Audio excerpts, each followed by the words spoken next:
आइए देखते हैं, मजा आएगा। अभी मजा आएगा ना भिड़ो। से 27 लाख लोग जिन्होंने फॉर्म भरा, हियरिंग के लिए गए हैं, कागजात सबमिट किए हैं, उसके बाद उनका नाम काट दिया। तो 27 लाख नाम काटे गए हैं, इनका कोई तुक नहीं है, जानबूझ के टारगेटेड तरीके से काटे। कि इस केस के अंदर चुनाव आयोग ने बिल्कुल खुल्लम खुल्ला बीजेपी का पक्ष लिया। चुनाव आयोग ने एक तरफा काम किया। सुप्रीम कोर्ट को जब उन्हें रोकना चाहिए था, तब सुप्रीम कोर्ट रोक नहीं पाया। जो व्यक्ति आपको पासपोर्ट भारत का दिखा रहा है, उस व्यक्ति को किस आधार पे आप वोटर लिस्ट से बाहर कर रहे हैं? पर लेकिन 27 लाख लोगों की सुनवाई ना हो पाए जरा। आरपी सिंह जी, इस पर भी तो 2-4 लाइन बोल दीजिए ना, ज्यादा नहीं बोलूंगा आपसे क्योंकि आप रूलिंग पार्टी के स्पोक्समैन हैं। तो आपने सुप्रीम कोर्ट में डाल दिया, ठीक है, मान लिया सुप्रीम कोर्ट के तत्वाधान में सब हो रहा है, पर सोचिए ना 27 लाख लोगों की सुनवाई नहीं है, उनको ना इधर है ना उधर है, लटके पड़े हैं बेचारे और वोट नहीं डाल पाएंगे। इनमें से कई ऐसे हैं जो भाग्य थे जब एसआईआर की प्रक्रिया शुरू थी, आपके चैनल ने दिखाया था। इस आप कह रहे हैं भाई इलेक्शन कमीशन से कोई सवाल नहीं पूछेगा, जो सवाल पूछना है सुप्रीम कोर्ट से पूछो। इलेक्शन कमीशन तो हमारा पिट्ठू है, आरपी सिंह जी के बिल्कुल क्लियर कर दिया। हवा दो लोगों की चल रही है, एक हवा चल रही है इलेक्शन कमीशन की और दूसरी हवा चल रही है झालमुड़ी की। पूरे हिंदुस्तान का मीडिया जो है वो झालमुड़ी खा रहा है वहां पर, मतलब लिफाफे में लेकर। गजब हो गया हिंदुस्तान के media. A few moments later. मालिक वो देखो वो देखो। देखिए, बंगाल और बिहार में एक बुनियादी फर्क है।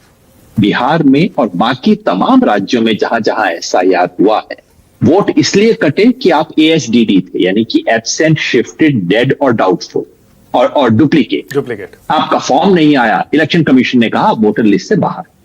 ऐसे ही बंगाल में भी 58 लाख लोग बाहर हुए, वो मुद्दा नहीं है। बंगाल में जो अभूतपूर्व घटना हुई है वो ये कि ऐसे 27 लाख लोग जिन्होंने फॉर्म भरा, जो ना एब्सेंट है, ना डेड है, ना डुप्लीकेट है, कुछ भी नहीं, फॉर्म भरा है, हियरिंग के लिए गए हैं, कागजात सबमिट किए हैं, उसके बाद उनका नाम काट दिया। बात तो सही है। इससे जो रिजेंटमेंट होता है वो एक अलग लेवल का है। इसकी आप बिहार से तुलना मत कीजिए, क्योंकि ये लोग हैं। और जैसा कि अब तो हम जानते हैं, आज दोपहर तक की जो खबर है, अनकंफर्म है, वो ये है कि अब तक अपीलेट ट्राइब्यूनल में से इनमें से 138 लोगों के केस सुने और 138 अपील में से 136 को सही पाया है।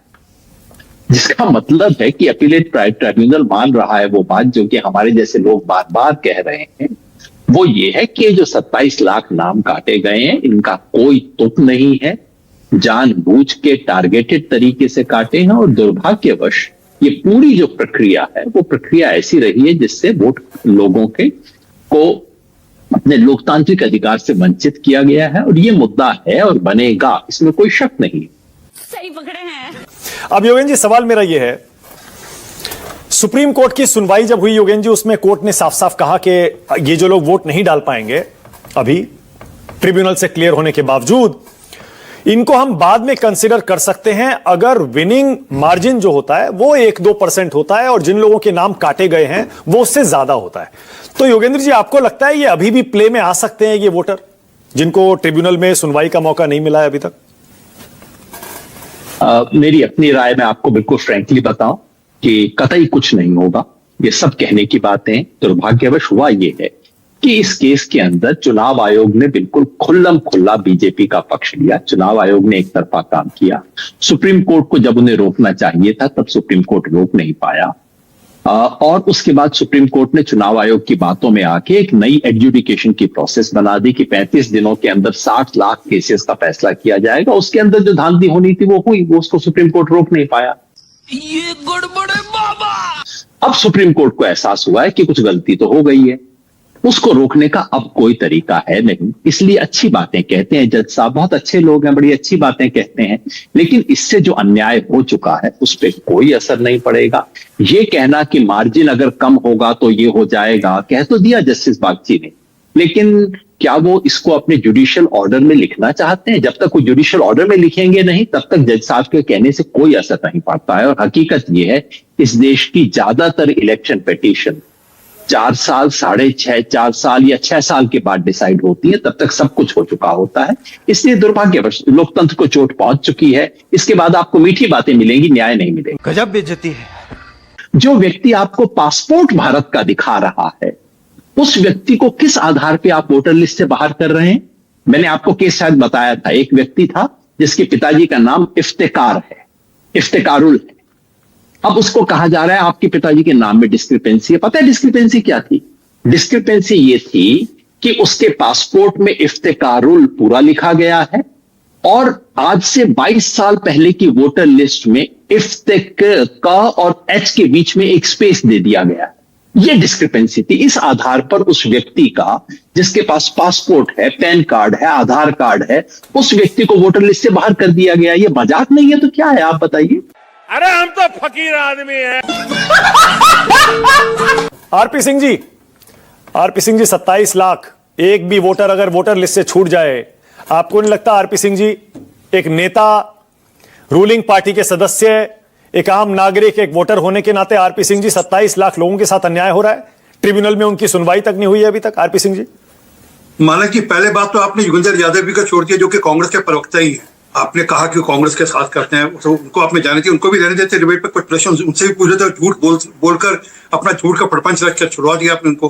उन्होंने कहा कि चुनाव आयोग ने सुप्रीम कोर्ट को कुछ ऐसा कर दिया जिससे सुप्रीम कोर्ट ने गलत फैसला दे दिया। अरे उसके बाद तो विपक्षी नेता, खास करके ममता बनर्जी के नेता, छाती पीट कर कह रहे थे, देखा हमने चुनाव आयोग को सबक सिखा दिया, उनको नाक रगड़वा दी, और अब सारा का सारा प्रोसेस सुप्रीम कोर्ट देखेगा, अब जुडिशियल प्रोसेस के थ्रू होगा। ये कहना क्या चाह रहे हैं भाई आप?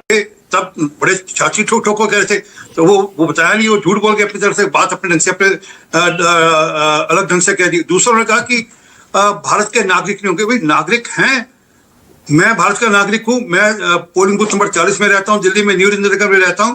मेरा वोट नहीं था इस बार, मुझे, क्योंकि मैं 2002 में यहां नहीं रहता था, मुझे अपने बीएलए से बात करनी पड़ी, उसको जाकर दिखाना पड़ा कि मेरे डॉक्यूमेंट है, ये पेपर है, ये एविडेंस है, कृपा करके मेरे नाम इनकॉर्पोरेट करिए।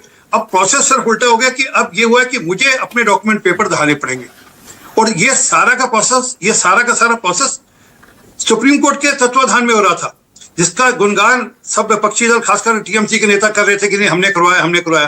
तो अगर किसी को कोई प्रश्न खड़ा करना है तो सुप्रीम कोर्ट से करना है। और इस सारे प्रोसेस के अंदर डिले किसने कराई, इस सारे प्रोसेस में रोड़े किसने अटकाए? अरे कहना क्या चाहते हो? पर लेकिन 27 लाख लोगों की सुनवाई ना हो पाए, जरा आरपी सिंह जी इस पर भी तो 2-4 लाइन बोल दीजिए ना। ज्यादा नहीं बोलूंगा आपसे, क्योंकि आप रूलिंग पार्टी के स्पोक्समैन है। तो आपने सुप्रीम कोर्ट में डाल दिया, ठीक है, मान लिया सुप्रीम कोर्ट के तत्वाधान में सब हो रहा है, पर सोचिए ना 27 लाख लोगों की सुनवाई नहीं है, उनको ना इधर है ना उधर है, लटके पड़े हैं बेचारे, और वोट नहीं डाल पाएंगे। नहीं, तो आपको लगता है कि 27 लाख लोग, अगर 27 लाख वहां लोग ऐसे हो तो आज सड़कें बंद हो जानी चाहिए बंगाल की। आज बंगाल की सड़कें बंद हो जाती है ना जी, अगर 27 लाख लोग जेन्युइन लोग होते वहां पर। तो इनमें से कई ऐसे हैं जो भाग गए थे जब एसआईआर की प्रक्रिया शुरू हुई थी। आपके चैनल ने दिखाया था कि लोग भागकर जा रहे हैं, मोहल्ले के मोहल्ले खाली हो रहे हैं। जब उनसे आपके लोगों ने पूछा था कि आप कौन सी पार्टी से हैं, जहां आपका वोट किसने बनाया, जहां आपका आधार कार्ड किसने बनाया, तो उनका हमारा वोट तो टीएमसी ने बनाया, हमारा आधार कार्ड टीएमसी ने बनाया। अब क्यों भाग रहे हो कि अब एसआईआर हो रही है? अब 27 लाख में कितने इतने, ये तो जानकारी मिलेगी। ये तो 650 जो केसेस का फैसला हुआ है आरपी सिंह जी ट्रिब्यूनल में, उसमें से 139 पास हुए हैं। इंडियन एक्सप्रेस की रिपोर्ट है। मैं कह रहा हूं चलिए 30%, 35%, 20%, कुछ भी मान लीजिए, अरे तब भी अच्छा खासा आंकड़ा होता है आरपी सिंह जी। मानिक जी, अब ये आप कह रहे हो 30%, 20%, 25%, 90%, 80%, ये सब क्यास का मामला है। अच्छा ठीक है, ओके। अच्छा ठीक है, ओके। तो कल कितनी सीटें जीत रहे हैं 152 में से आरपी सिंह जी? इस बार सरकार बन रही है, सीटों की गिनती मैं बाद में बताऊंगा, परंतु इस बार सरकार बन रही है और राजीव रंजन के साथ मैं आपके साथ जिस दिन चुनाव खत्म होगा उस दिन आपको बता दूंगा। और मैं एक और बात कहकर जा रहा हूँ, मेरी बात नोट कर। लास्ट टाइम मैं जब पिछली बार बंगाल का चुनाव था, आपके शो में था चुनाव से पहले, मैंने कहा था कि ममता बनर्जी नंदीग्राम हार रही है। अगर आप चाहो तो उसका वीडियो मैं भेज दूंगा। आज मैं कहकर जा रहा हूँ ममता बनर्जी भवानीपुर हार रही है। अभी बता है भाई, अभी बता है। ये साफ कह रहे हैं भाई, इलेक्शन कमीशन से कोई सवाल नहीं पूछेगा, जो सवाल पूछना है सुप्रीम कोर्ट से पूछो। इलेक्शन कमीशन तो हमारा पिट्ठू है, ये आरपी सिंह जी के ने बिल्कुल क्लियर कर दिया। इलेक्शन कमीशन से कोई सवाल नहीं पूछेगा, ये काम सब सुप्रीम कोर्ट का है। सुप्रीम कोर्ट से सवाल पूछो बस। मतलब गजब है भाई। मतलब इलेक्शन कमीशन को आप सबसे पहले तो इलेक्शन कमीशन के लोग कहते हैं गेट लॉस्ट सांसदों को, और बीजेपी इलेक्शन कमीशन की आप जैसे सीरियस हो गए। 27 लाख वोट, अरे सुनिए ना आरपी सिंह साहब, आरपी सिंह जी सुनिए ना भाई, 27 लाख वोट कट गए। हर राजनीतिक दल को चिंता है, बीजेपी को नहीं। क्यों? क्योंकि टारगेटेड काम किया गया है। क्या बात, ये बात है। मोदी जी ने भविष्यवाणी कर ही दिया, मोदी जी ने कह ही दिया है कि भाई अब हम जीत रहे। मतलब परसों कहा मोदी जी ने, जब सुप्रीम कोर्ट से सारे रास्ते बंद हो गए, जब कैंपेन बंद होने वाला था कि अब ये लोग वोटर वोट नहीं डाल पाएंगे, अब कोई रास्ता नहीं बचा है। कल वोटिंग होनी है मानक जी, 11 तारीख को 13 तारीख को सुप्रीम कोर्ट में जिस तरह की सुनवाई थी, सुप्रीम कोर्ट से भी हिंदुस्तान के लोग सवाल करेंगे और करने चाहिए। ठीक है, सुप्रीम कोर्ट को किसने अधिकार दिया कि 27 लाख लोग वोट जो है वो अगली बार डाल लेंगे? मानक जी जैसे भंडारा चल रहा है, भंडारा खत्म हो गया, कोई बात नहीं, अगला धान बनेगा पूरी का तो अगली पूरी में से ले लेना। हवा दो लोगों की चल रही है, एक हवा चल रही है इलेक्शन कमीशन की और दूसरी हवा चल रही है झालमुड़ी की। पूरे हिंदुस्तान का मीडिया जो है वो झालमुड़ी खा रहा है, वहां पर मतलब लिफाफे में लेकर। गजब हो गया हिंदुस्तान के मीडिया, मतलब वो झालमुड़ी का पैकेट लेके खड़े हैं और घुसपैठ का मुद्दा और सारे मुद्दे खत्म हो गए। वो हुमायूं कबीर कहां चले गया? वो बीजेपी का जो पिट्ठू था, जो पैसे लेकर डील करता हुआ पूरे तमाम टीवी चैनल्स पर दिखा। इलेक्शन कमीशन गायब होगा, बस झालमुड़ी खाओ, उसमें सरसों का तेल डलता है। आलोक जी आप बंगाल में हैं क्या? गजब है। आलोक जी आप बंगाल में हैं क्या? मैं बिल्कुल बंगाल में हूं। ओके, तो कितनी सीटों पर कांग्रेस पार्टी लड़ रही है बंगाल में आलोक जी? देखिए, हम पूरी 293 सीटों पर चुनाव लड़ रहे हैं। हाँ। और हमारी बहुत अच्छी बेहतर परफॉर्मेंस रहेगी। हाँ। पिछली बार से बहुत अच्छी परफॉर्मेंस रहेगी। हमसे कुछ गलतियां पिछली बार हुई थी, वो इस बार हम नहीं कर रहे। यही नहीं, अभी और सुनिए। आलोक जी प्रधानमंत्री आतंकवादी हैं क्या? नहीं, बिल्कुल नहीं आतंकवादी, लेकिन मानक जी जो खड़गे जी ने जवाब दिया है उसको भी चलाइए। हाँ। खड़गे जी को तो पता नहीं किस किस ने क्या क्या किया। किसी मीडिया चैनल ने सवाल बीजेपी से नहीं पूछा। तू समझा? हाँ। नहीं, तू समझा नहीं।